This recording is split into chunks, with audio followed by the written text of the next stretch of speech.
مولاي صل وسلم دائما أبدا على حبيبك خير الخلق كلهم مولاي. Saudaraku yang dimuliakan Allah Subhanahu wa taala, maka Nabi memanggil Bilal. Bilal bin Abi Rabah. Bilal, ta'al. Sini Bilal. Ya. Sami'tu dafana alaika baina yadayya fil jannah. Aku sudah dengar suara terompah selop sendalmu dalam surga. Kresek, kresek, kresek, kresek. Yang mengumandangkan azan subuh dua orang. Pertama Abdullah bin Ummi Maktum, buta. Yang satu lagi Bilal bin Rabah. Bilal, sini. Nanti bapak masuk ke taman Raudhah. Ini mimbar, ini mihrab, ini ada tinggi di atas kepala. Disitulah Bilal mengumandangkan azan. Allahu Akbar, Allahu Akbar. Nabi memanggil Bilal. Aku dengar suara terompah selop sendalmu dalam surga. Apa amalmu Bilal? Aku tak pernah meninggalkan 2 rakaat salat wudu.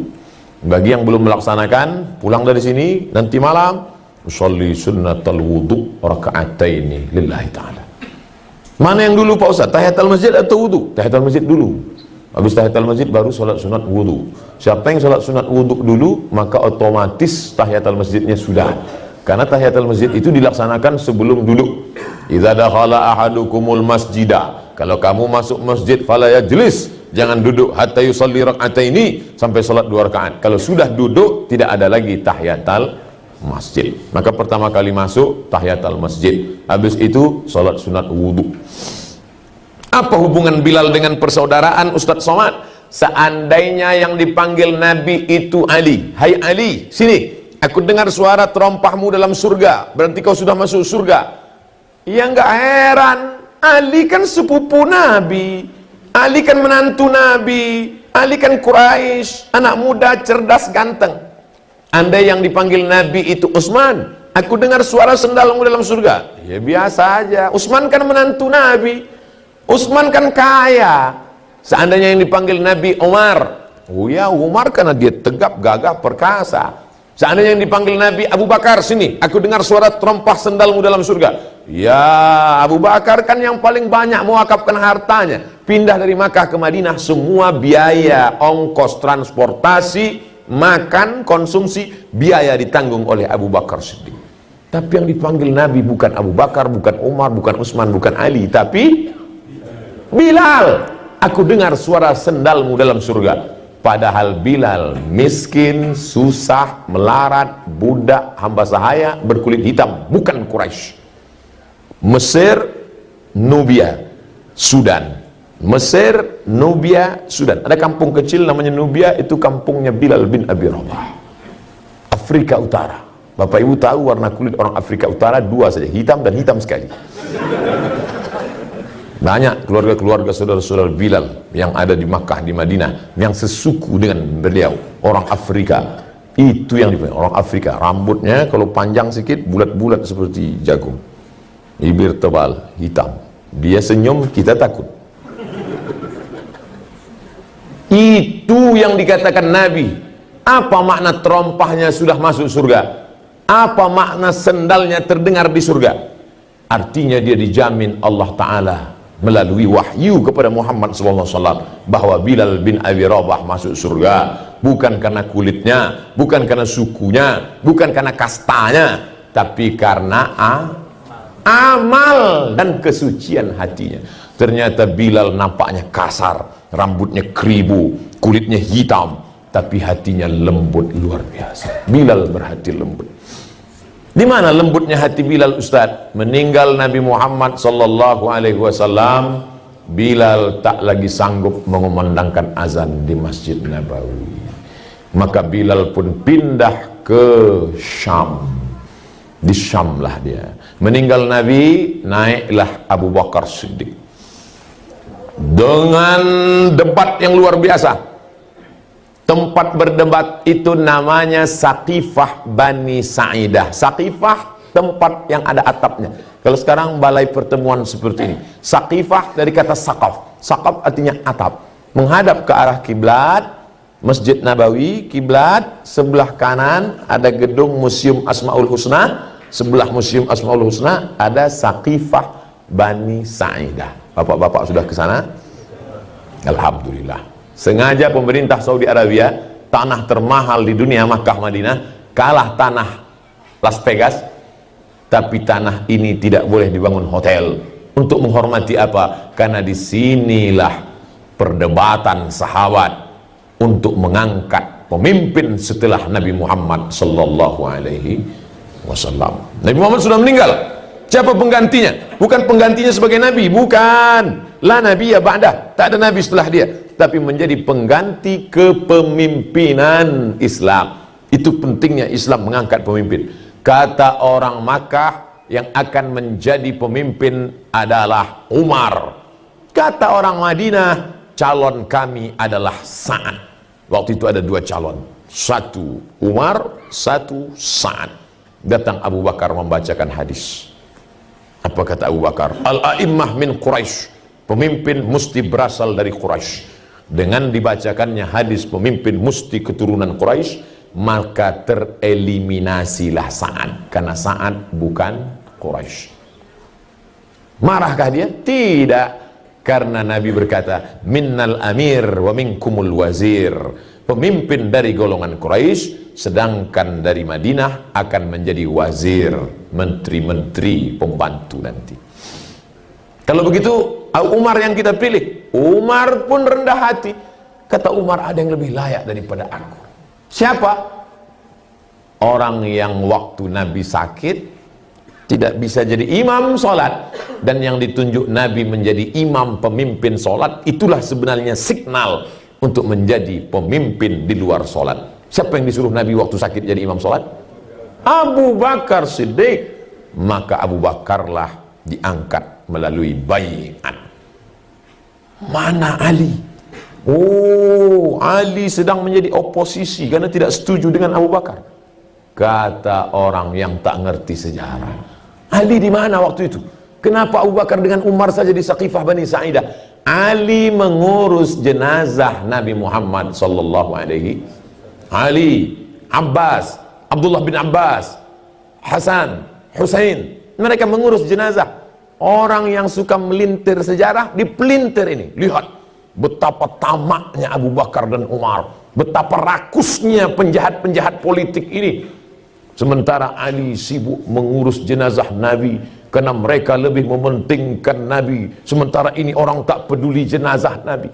Orang kalau tidak ngerti sejarah mudah dipelintir.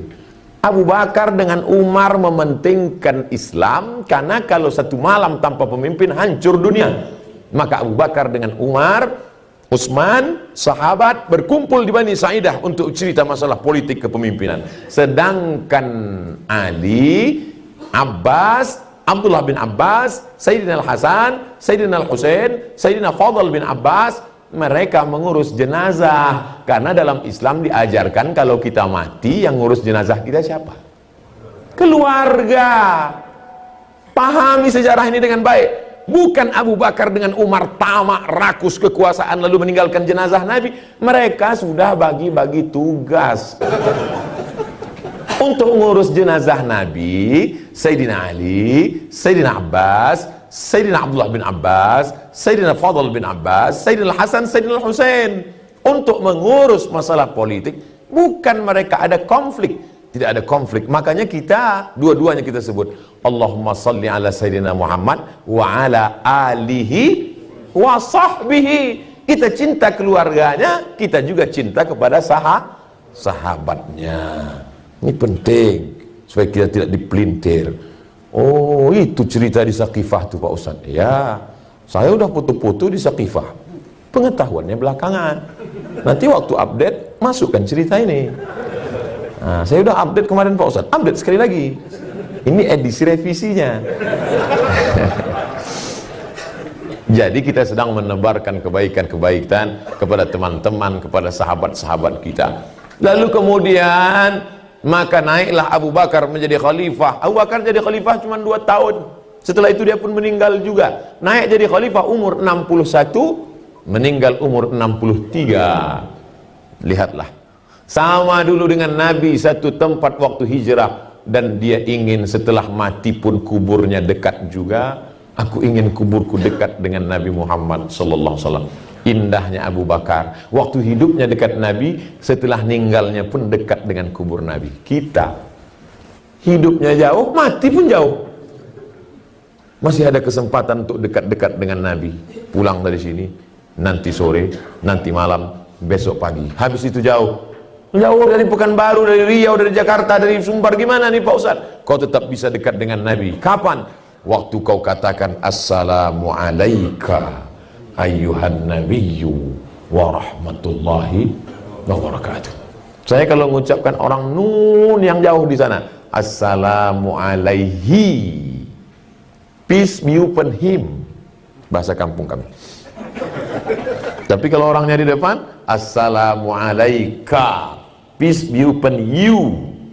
Waktu sholat kita gunakan Assalamu alaihi atau Assalamu alaika? Assalamu alaika, seakan-akan dia selalu ada bersama kita. Saya nggak paham nih Pak Ustadz, gimana kita mengucapkan Assalamu alaika? Nabi kan nggak ada Pak Ustadz. Apa kata ibu ketika suaminya meninggal dunia, lalu kemudian acara wisuda anak, kata kameramen, fotografer, Bu, bapaknya mana? Dia sudah pergi meninggalkan kami. Kenapa ibu tidak menikah lagi? Dia tetap ada bersama dengan kami, walaupun sudah lama meninggalkan kami. Yang maksud bersama itu jasadnya atau semangatnya? Semangatnya, spiritnya, jiwanya. Begitulah orang kalau sudah cinta, dia tak pernah mati. Almar'u ma'aman ahab, orang akan selalu bersama dengan siapa yang dia cintai. Begitulah cinta Bilal bin Abi Rabah. 2 tahun Nabi meninggal dunia, Bilal tetap bertahan, tak sanggup dia mengumandangkan azan. Naiklah Umar bin Khattab. Abu Bakar meninggal, naik digantikan oleh Umar bin Khattab. Umar meminta, Bilal, ini orang Madinah sudah rindu mendengar suaramu Bilal. Datanglah ke Madinah Bilal. Kata Bilal, bagaimana aku mau azan? Dulu sebelum azan aku ketuk dulu dinding kamar itu.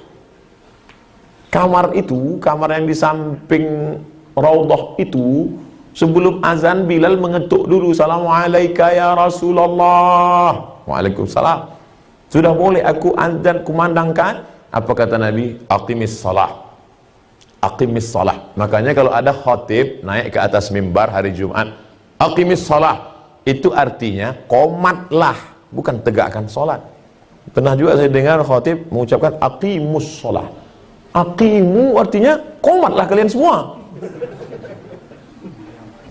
Nabi menyuruh Bilal aqimis shalah, qomatlah. Bilal tidak berani qomat sebelum Nabi menyuruh qomat. Bagaimana aku mau azan?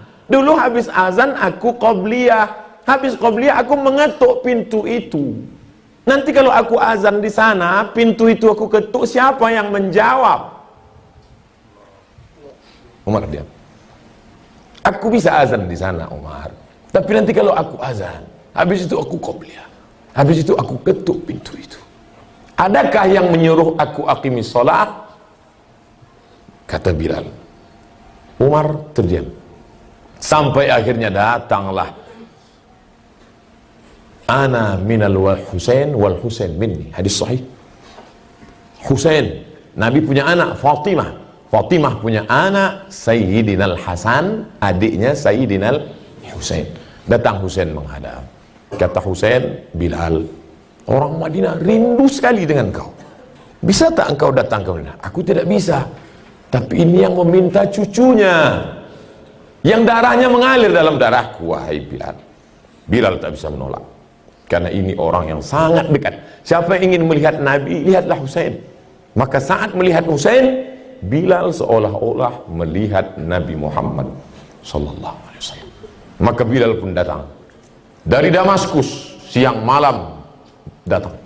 Dalam perjalanan panjang sampai ke kota Al-Madinah Al-Munawwarah, azanlah dia. 2 tahun lebih orang Madinah tak mendengar suara itu. Sampai akhirnya subuh itu dia pun azan. Saat itu orang Madinah senyum bangga. Kenapa? Mereka pikir Nabi hidup lagi. Karena dulu kalau suara itu terdengar, maka nanti pasti yang imamnya Muhammad nanti pasti datang. Pasti dia nanti jadi imam. Karena suara ini sudah 2 tahun tak kami dengar. Dia nanti yang akan menjadi imam subuh ini. Maka tak sampai habis azan dikumandangkan Bilal. Bilal tak tahan karena terkenang kepada Nabi Muhammad SAW. Bilal berjumpa saat hidup, berjumpa setelah mati. Dijamin Allah masuk surga. Kita mudah-mudahan dengan kedekatan kita dengan ibadah kita di sini, berjumpa pula kita dengan Bilal bin Abi Rabah. Dekat pula kita dengan Sayyidina Muhammad sallallahu alaihi wasallam. Allahumma jama'na ma'al Habibil Mustafa. Satukan kami dengan Nabi Muhammad sallallahu alaihi wasallam. Allahumma ja'alna min muhibbi nabiyyika Muhammad sallallahu alaihi wasallam. Jadikan kami orang-orang para pencinta-pencinta Nabi Muhammad sallallahu alaihi wasallam. Allahumma ja'al Muhammadan sallallahu alaihi wasallam syafi'an lana. Jadikanlah Nabi Muhammad SAW pemberi syafaat bagi kami nanti ya Allah. Allahumma ja'alna minal mutahabbina bijalalik. Jadikan kami orang-orang yang berkasih sayang karena Engkau ya Allah. Tahta zilli arsyika yawma la zilla illa zilluk. Dapat kami bernaung di bawah singgasana arasy-Mu pada saat tak ada naungan kecuali naungan Engkau ya Allah. Allahumma aslih syababal muslimin. Perbaiki akhlak anak-anak kami supaya mereka dapat berbakti kepada kami dan agama ya Allah. Allahumma rzuqna ziyarata baitikal atiq. Berikan kami rezeki yang halal berkah supaya kami bisa berhaji dan umrah. Allahumma rzuqna ziyarata qabri nabiyyika Muhammad sallallahu alaihi wasallam. Berikan kami rezeki yang halal supaya kami bisa berkunjung ke makam Rasulullah sallallahu alaihi wasallam. Allah مولاي صل وسلم